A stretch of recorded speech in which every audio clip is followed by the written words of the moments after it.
Hello viewers, welcome to my class. Today here is the new topic electric potential and potential difference. So without any delay, let's start our class. Look at the board electric potential, इसका हिंदी में कहते हैं विद्युत विभव और potential difference यानी विभव अंतर। तो सबसे पहले विद्युत क्या है ये हम थोड़ा सा देख लेते हैं। इसके पहले वीडियो में भी मैंने बताया, फिर भी हम आपको थोड़ा सा रिमाइंड करवा देते हैं। विद्युत का मतलब होता है आवेश, जैसे धन आवेश, ऋण आवेश।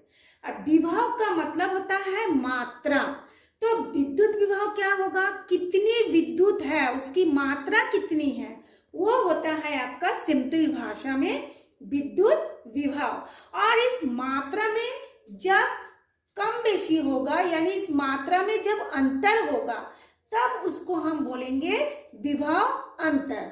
अब ये अंतर कहाँ से पता चलेगा, जब हम लोग एक तार में से एक तरफ विद्युत रहेगा, दूसरी तरफ खाली रहेगा, उस समय जब हम उसमें से धारा प्रवाहित करेंगे यानी आवेश को भेजेंगे, तब उन दोनों में अंतर होगा। ये अंतर कैसे होगा मैं आपको थोड़ा समझा रही हूँ। मान लीजिए पानी को हमेशा क्या होता है, आप लोग देखे होंगे, ऊंचे स्थान से नीचे की ओर जाता है। या फिर हम लोग यदि दो बर्तन है और बीच में एक छेद कर देते हैं, एक में पानी भरा है और एक में नहीं है, तो तब पानी फिर क्या होगा, भरा हुआ पात्र में से खाली बर्तन में जाएगा। कब तक जाएगा, जब तक कि दोनों का लेवल समान ना हो जाए, है ना। तो शुरू में क्या होगा, जब पानी मान लीजिए थोड़ा सा गया एक में और एक में भरा है, तब दोनों में तो अंतर होगा ना मात्रा में। वही मात्रा जब आवेश के लिए आप मान लीजिए, पानी के छोड़ के आप आवेश मान लीजिए, तब उन दोनों की मात्रा में जो अंतर होगा वही होगा आपका विभव अंतर। तो चलिए, ये तो था हमारी बोलचाल की भाषा। अब हम डेफिनेशन में देखते हैं कि हमको इसको साइंस की भाषा में, लैंग्वेज में कैसे बताना है। तो किसी चालक में, चालक मतलब आप सभी कोई जानते हैं, जिसमें से इलेक्ट्रिक प्रवाहित हो जाती है, उसको कहा जाता है चालक। जैसे कोई भी मेटल सब्सटेंस या एलॉय सब्सटेंस, किसी चालक में उपस्थित आवेश की वो मात्रा या आवेश की मात्रा को या उस चालक में से प्रवाहित आवेश की दर को उस चालक का विभव कहते हैं। यानी आपको इससे क्या पता चलता है, आपका जैसे कंडक्टर होगा, जैसे आवेश होगा, विभव भी फिर वैसे ही होगा। अलग अलग आवेश, जैसे आप लोग जानते हैं, जो जितना गुड कंडक्टर होगा, जो बहुत अच्छा आवेश भेज सकता है, या जो बहुत अच्छा गुड कंडक्टर होगा, उसका विभव अलग होगा। और जो थोड़ा सा कम गुड कंडक्टर होगा, उसका विभव अलग होगा। तो किसी चालक में उपस्थित आवेश की मात्रा को या उस चालक में से प्रवाहित आवेश की दर को उस चालक का विभव कहते हैं। अब इसका एक मात्रक होता है, जिस तरह से हमने हर चीज का हम एक मात्रक होता है, जैसे किलोग्राम, लीटर, मीटर, सेंटीमीटर, उसी तरह से ये जो आपका विभव है उसका भी एक मात्रक है। उसका ऐसा ही मात्रक होता है वोल्ट, VOLT, वोल्ट होता है ना। तो ये था आपका विभव। अब हम लोग एक चीज और देख लेते हैं कि विद्युत धारा क्या है। इसको मैंने पहले वीडियो में भी बताया, फिर से बता रही हूँ। जब आवेश का प्रभाव अधिक विभव वाले सिरे से कम विभव वाले सिरे की ओर प्रवाहित होती है, तो उस आवेश की प्रभाव को कहते हैं विद्युत धारा। मान लीजिए आप सभी के घर में इलेक्ट्रिक कनेक्शन होगा। जब करंट रहता है, मान लीजिए आप बाहर के किसी खंबे से लाइट लिए हैं, वायर से, तो उस जब वहाँ लाइट होगी, यानी आपके घर में जब करंट रहेगा, इलेक्ट्रिक रहेगी, उस समय आप स्विच ऑन करते हैं फैन का, लाइट का, तो क्या होता है, लाइट जलने लगता है ना। तो स्विच ऑन करने से पहले उस उस बोर्ड के अंदर, उस लाइट बोर्ड के अंदर ऑलरेडी आवेश रहता है ना। तो जैसे हम स्विच ऑन करते हैं, तो वो आवेश तार के माध्यम से, यानी चालक के माध्यम से, सुचालक के माध्यम से कहाँ तक पहुंचती है, उस लाइट तक या पंखे तक पहुंचता है। यानी अधिक आवेश जो कि स्विच बोर्ड के अंदर था, कम आवेश या जिसके पास एकदम ही आवेश नहीं है, जैसे वो लाइट है, उस तक प्रभावित हो रही है ना, इसी को कहा जाता है, इस आवेश की प्रभाव को कहा जाता है विद्युत धारा। अब दोनों में क्लियर हो गया होगा विभव क्या है, विभव अंतर क्या है और विद्युत धारा क्या है। ये जो विद्युत धारा होता है ये होता है आपका इलेक्ट्रॉनों का फ्लो, यानी फ्लो ऑफ इलेक्ट्रॉन। तो ये हमारा होने के बाद अब हम एक चीज और पढ़ेंगे, इलेक्ट्रिक फील्ड, विद्युत क्षेत्र क्या है, ये भी आप लोग पढ़े होंगे विद्युत क्षेत्र। तो चलिए विद्युत क्षेत्र को हम डेफिनेशन देने से पहले एक चीज आपका दिख रहा होगा, यहाँ पे देखिए, एक आवेश, हमने पहले ही बताया विद्युत क्या है, एक आवेश है ना। तो ये देखिए कोई एक धनावेश यहाँ पे मैंने लिखा है जिसका आवेश है Q। तो Q जब कोई भी आवेशित वस्तु रहता है उसके चारों ओर उसका प्रभाव होता है।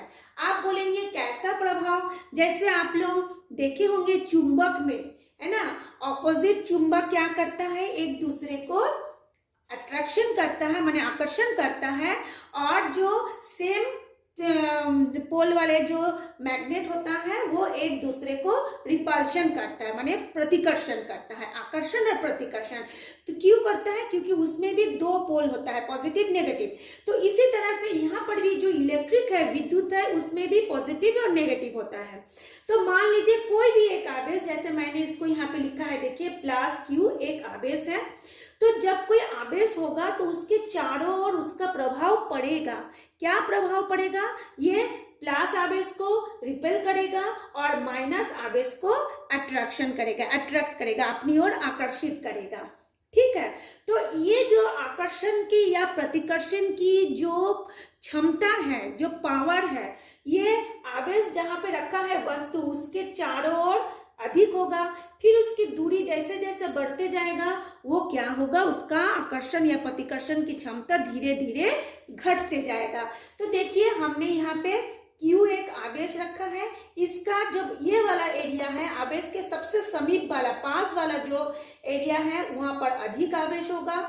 जैसे जैसे दूरी होते जाएगा, ये ऐसे दूरी होगा, तो वो आवेश कम हो जाएगा। तो इस आवेश के चारों ओर ये जो क्षेत्र है ना, ये आकर्षण प्रतिकर्षण का ये जो क्षेत्र है, उसी को कहा जाता है विद्युत क्षेत्र, यानी इलेक्ट्रिक फील्ड। अब इसका डेफिनेशन हम कैसे देंगे, परिभाषा, आवेश का वह क्षेत्र, माने ये जो क्षेत्र है ना, आवेश का वो क्षेत्र जहां कोई अन्य आवेश रखने पर वह आकर्षण व प्रतिकर्षण का बल अनुभव करता है, उसे कहते हैं विद्युत क्षेत्र। अब सवाल होता है अन्य आवेश से क्या मतलब, ये जो हमने लिखा है अन्य आवेश, इसका क्या मतलब। इसका मतलब है, मान लीजिए ये पॉजिटिव एक आवेश है, हम लोग बाहर से, अनंत का मतलब क्या है कि ये जिसका ये जो क्षेत्र है, इस क्षेत्र के बाहर से यदि हम पॉजिटिव आवेश को इसके पास लाएंगे, है ना, तो वो क्या करेगा, एक दूसरे को दूर भागेगा, प्रतिकर्षित करेगा। तब हमको क्या करना पड़ेगा, अधिक कार्य करना पड़ेगा, हमको वर्क लगेगा, वर्क डन होगा, यानी इस प्रतिकर्षण के खिलाफ जाके हमको इस आवेश को इसके पास लाएंगे। और यदि मान लीजिए हम माइनस आवेश को इसके पास लाना चाह रहे हैं, तो इसकी तुलना में यहाँ पे हमारा जो वर्क होगा वो कम होगा, क्योंकि ऑलरेडी वो एक दूसरे को खींचने के कारण बहुत जल्दी ही पास में आ जाएगा। तो इसीलिए मैंने लिखा है आवेश का वह क्षेत्र जहां कोई अन्य आवेश रखने पर वह आकर्षण या प्रतिकर्षण का बल अनुभव करता है, उसे कहा जाता है विद्युत क्षेत्र। तो किसी विद्युत क्षेत्र में किसी बिंदु पर एकांक धनावेश को रखने पर, है ना, जितने बल का अनुभव करता है उस बल को विद्युत क्षेत्र की तीव्रता कहती है। तो मैंने अभी अभी बताया बल का मतलब क्या है, फोर्स, है ना, जितने बल का वो अनुभव करता है। मान लीजिए अगर ये प्लस माइनस हुआ, वो अलग बल, फोर्स मतलब आकर्षण के कारण अलग बल होगा। जब हम पॉजिटिव आवेश को इसके पास लाएंगे, माने इस क्षेत्र के अंदर रखेंगे, किसी भी एक बिंदु पर रखें, यहाँ रखें, यहाँ रखें, कहीं भी रखें, तो उस पर एक अलग बल जो है, फोर्स जो है काम करेगा। इसीलिए किसी विद्युत क्षेत्र में किसी बिंदु पर एकांक धनावेश, एकांक धनावेश मतलब मान लीजिए कोई एक निश्चित धनावेश या कोई एक निश्चित ऋणावेश जो भी हो, एकांक धनावेश को रखने पर जितने बल का अनुभव करता है उस बल को विद्युत क्षेत्र की तीव्रता कहती है। इसे हम किससे दर्शाते हैं? ई से। ये अल्फाबेट, इंग्लिश अल्फाबेट ई से दर्शाते हैं। इसका मात्रक क्या है? न्यूटन पर कूलम, है ना, न्यूटन पर कूलम होता है। अब मान लीजिए हम लोग क्या रखे हैं, कोई एक धनावेशित हम क्यू रखे हैं, है ना, क्यू धनावेशित रखने पर हम लोग जब पॉजिटिव यहाँ है ऑलरेडी और पॉजिटिव आवेश को हम लोग ला रहे हैं तो क्या करेगा, हम उसको एक फोर्स दे के ला रहे हैं। तो फोर्स देके जब लाएंगे तो मान लेते हैं वो फोर्स एफ बल अनुभव करता है, तो उस समय हमारी इस विद्युत क्षेत्र की तीव्रता क्या होगी? ई क्या हो जाएगी? एफ बाई क्यू होगा, है ना। और यदि क्यू आवेश को अनंत से विद्युत क्षेत्र के किसी बिंदु तक लाने में किया गया कार्य, यदि जो हम बोले ना अभी जी इसके खिलाफ जाके हम लाएंगे, जबरदस्ती लाएंगे, क्योंकि वो तो एक दूसरे को प्रतिकर्षण करेगा, फिर भी हम उसको यहाँ ला रहे हैं, तो उस बिंदु तक लाने में किया गया कार्य यदि हमको W कार्य करना पड़ता है, उस समय उसका विभव क्या होगा? उस समय उसका विभव जिसको हम वोल्ट बोलते हैं, V से डिनोट करते हैं W बाय Q, यानी कार्य बटा आवेश। उस मतलब क्या है? उस Q तक लाने में, है ना, कितने हमको काम करना पड़ेगा, कितना वर्क हमको करना पड़ा, तो वो वर्क हो जाएगा कार्य W और आवेश हो जाएगा Q। तो V equal to W by Q, इसका SI मात्रक होता है जूल पर कूलम। इस पर आपका एक न्यूमेरिकल भी है जो एग्जाम में आता है, मैं अभी बताऊंगी, थोड़ा सा इसके बारे में और बताना है, उसके बाद हम न्यूमेरिकल में जाते हैं। तो देखिए यहाँ पे हमने एक बताया है, एक आवेश है ना, धनावेश है, ये इसका जो एरिया है ये हो गया उसका क्षेत्र, ठीक। इसको जो हम बोलते हैं आवेश का जो चारों ओर का जो क्षेत्र है विद्युत क्षेत्र है। और यदि हम अनंत से, अनंत का मतलब होता है इस क्षेत्र के बाहर, मान लीजिए इसका ये जो पॉजिटिव चार्ज है, ये जो आवेश है, इसका जितना तक इसका काम हो रहा है, यानी जितना तक वो आकर्षण या प्रतिकर्षण कर रहा है, उसके बाहर को बिंदु को हम कहेंगे, मान लीजिए इतना ही तक इसका पावर है, उसके बाहर इस बिंदु को हम कहेंगे इसके लिए अनंत। और हम लोग हमेशा समझते हैं अनंत का मतलब जिसका कोई अंत ना हो, यानी बहुत दूर। तो यहाँ ऐसा बहुत दूर नहीं है, यहाँ इसका मतलब है इसके एरिया के, इस विद्युत क्षेत्र के एरिया के बाहर का पॉइंट को यहाँ पे अनंत कहा गया है, ठीक है। अब हम लोग देखते हैं, यदि एक बैटरी है, ये सेल है, यदि बैटरी या सेल के धनात्मक सिरे को, बैटरी में हम जानते हैं ना 2 सिरा होता है, एक का थोड़ा सा पीतल गुंडी नुमा होता है और एक पीछे तरफ गोल गोल रहता है, फ्लैट होता है ना। तो बैटरी या सेल के धनात्मक सिरे का विभव ऋणात्मक सिरे की विभव से हमेशा क्या होती है? अधिक होती है। आप लोग देखे होंगे बैटरी 2 सिरा 2 जैसा होती है। जब हम किसी इलेक्ट्रिक सर्किट में क्या करते हैं, जब हम किसी इलेक्ट्रिक सर्किट में उसकी पॉजिटिव एंड से नेगेटिव एंड की ओर जाते हैं तो विभव का मान क्या होता है? कम होने लगता है, ठीक है।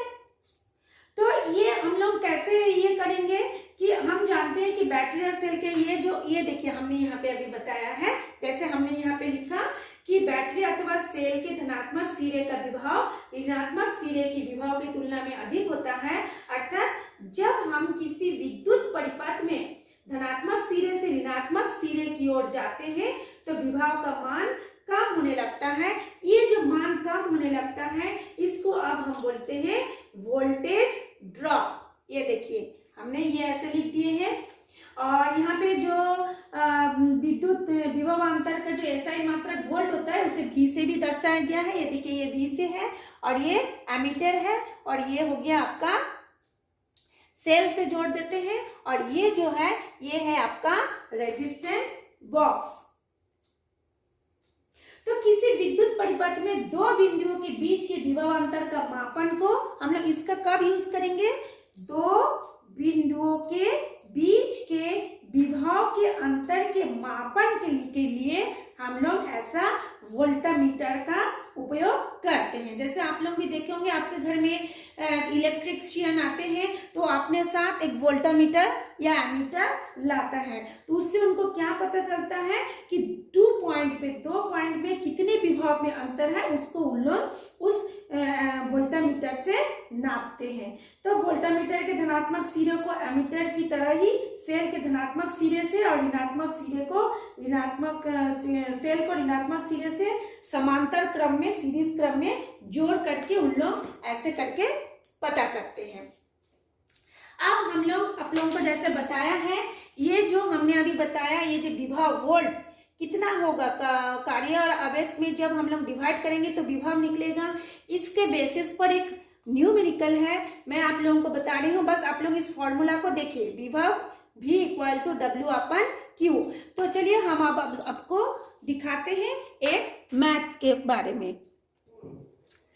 ये देखिए हमने एक न्यूमेरिकल आपके लिए लाए हैं। एक न्यूमेरिकल ऐसा है 10 वोल्ट विभवांतर के दो बिंदु, जैसे मान लीजिए यहाँ एक बिंदु है, यहाँ एक बिंदु है, तो 10 वोल्ट विभवांतर के दो बिंदुओं के बीच में 2 कूलम, यहाँ पे 0.2 लिखिए, 2 कूलम आवेश को ले जाने में, मतलब इस पॉइंट से इस पॉइंट तक 2 कूलम आवेश को ले जाने में कितना हमको कार्य करना पड़ेगा। अभी हमने बताया ना कि एक बिंदु से दूसरे बिंदु तक ले जाने में हमको कुछ वर्क करना पड़ता है, जिसको हम लोग W से डिनोट किए थे।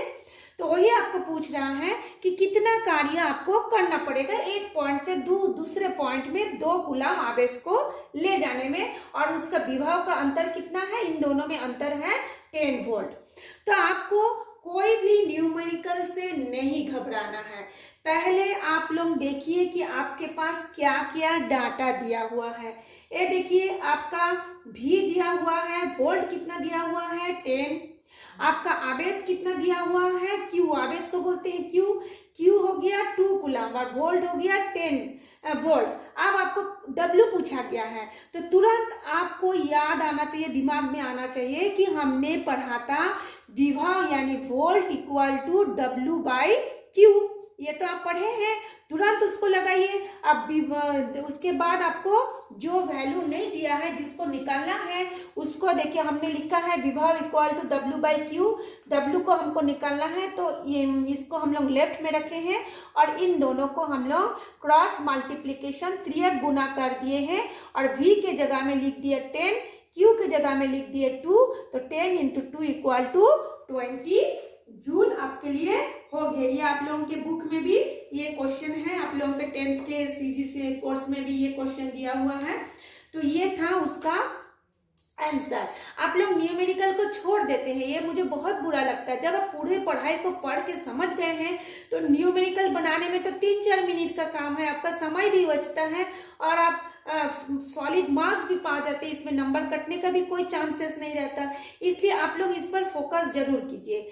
तो आज था ये हमारा पढ़ाई, और जिसको भी मेरा पढ़ाई समझ में आ गया है वो लाइक जरूर कर दे। आप लोग इसको करना भूल जाते हैं, और जो फर्स्ट टाइम मेरे इस क्लास को ज्वाइन किए हैं या देख रहे हैं वो सब्सक्राइब कर ले, ताकि आपको इस क्लास को खोज के ना देखना पड़े, घर बैठे ही आपको मिल जाए। Thanks for watching me. हम लोग फिर नेक्स्ट क्लास में मिलते हैं।